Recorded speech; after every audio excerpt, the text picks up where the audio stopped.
Hello kids, welcome on the channel, True Value Stories. Here morals are taught. Once upon a time, in a magical world where animals, trees, and even fire could speak, there lived a poor old woman. Every day, she would walk to the market, carrying a small bundle of goods on her head, grains, fruits, and a few precious items she needed to survive.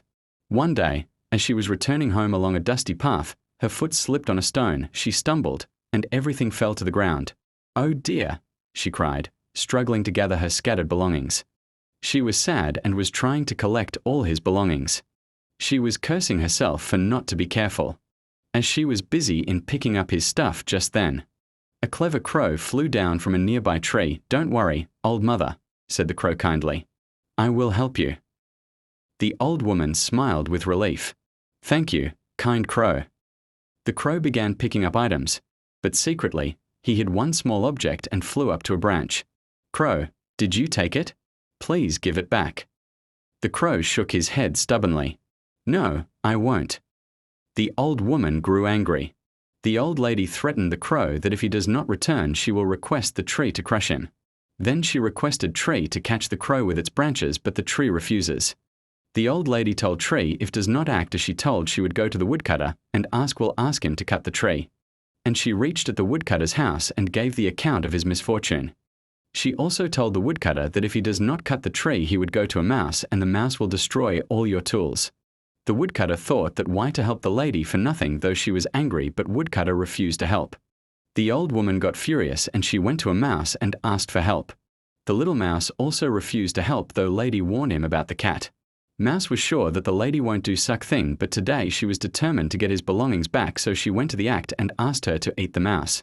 Otherwise she would go to the lion. The cat laughed and refused to help. Cat was also sure that she would not go to the forest, but the old lady straight went to the lion and asked for help. Or she will ask elephant to crush lion. The lion also laughed and refused to help. As he thought elephant would not do such thing, old lady went to elephant and asked for help, or she would go to fire and ask it VT burn elephant, and elephant also refused to help, and went away saying that no fire can harm him. The old lady asked fire for help and said if it doesn't help she would go to water, and water would extinguish fire. The fire also refused to help. Today nothing was going her way, but full of hope she went to water and asked for help. Surprisingly water agreed. The old lady was happy. She felt relieved after all. Water began moving toward the fire. Seeing this, the fire grew afraid. "Wait," cried the fire. "I'm sorry. I will burn the elephant." And the fire reached near the elephant and began to show its power. The elephant got scared and he asked fire to stop. "I will crush lion." The elephant escaped barely from fire. Now the elephant was determined to crush lion. Now lion grew scared and was ready to kill dog. He was king of forest, but now there was no other way, so he approached the dog and was about to kill him when the dog pleaded for his life and said to lion, "If you spare my life, I am ready to teach that cat a good lesson." The lion showed mercy, as did the elephant. The dog thanked lion and went toward the cat. The lion was also there to see. The cat was so much afraid to see the dog marching towards her. She jumped and asked for mercy and promised to that now she would not spare the mouse. On seeing the cat, the mouse began trembling with fear. Mouse was sure about his death, but tried last time and asked for forgiveness and promised the cat that he would damage the tools and goods of the woodcutter. So as promised, he started cutting ropes at first. The woodcutter looking grew worried and asked Mouse not to do so, and he is ready to cut the tree. He took his axe and without any warning he started cutting the tree. The tree was in a terrible pain, and he also promised that he will teach crow a good lesson only if woodcutter not cut it.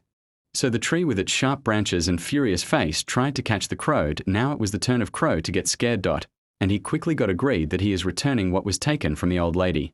"I'm sorry, old mother," he cried, "I was wrong." He flew down and returned the hidden item. The old woman took it back and sighed. "Thank you," she said softly. "And remember, greed and stubbornness only bring trouble." The crow bowed his head in shame. When everyone refuses to help, even the smallest force can create a chain of change. And honesty is always the best path.